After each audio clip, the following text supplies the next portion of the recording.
Magnatas, kuris turi kaip maksimą arba remi, niekur ten invalidui ar biednam niekas pašelps, niekas nepadės.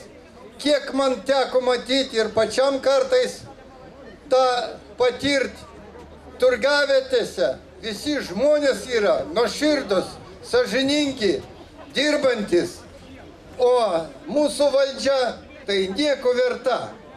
Ir aš noriu pasakyti, nieko naujo, bet priminti, kada aš buvau mažas, tai sakydavo, kad Vokietijai buvo, reiškia, ten senelių arba invalidų naikinimas. Pasakykite, ar dabar yra skirtumas? Atėjo Kubilius pirmąsyk, pensininkai, invalidai važiavo miesto transporto nemokamai.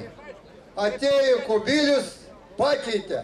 Jis norėjo pilną kainą, bet kai kas pasipriešino, padarė pusę kainos.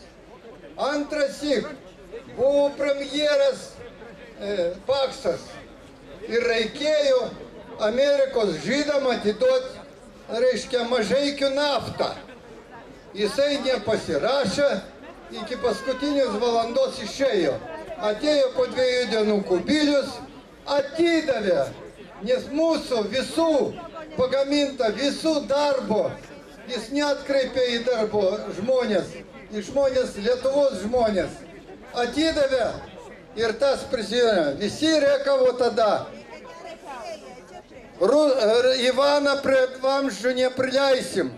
Kas pasidarė, jis pasinaudojo tą naftą, apgrobė mūsų, apiplėšė ir išnyko. Ir atidavė kam? Kaip tik tam Ivanui, kurį rekavom, kad neprileisim prie vamzdžio. Trečiąsyk atėjo Kubilius.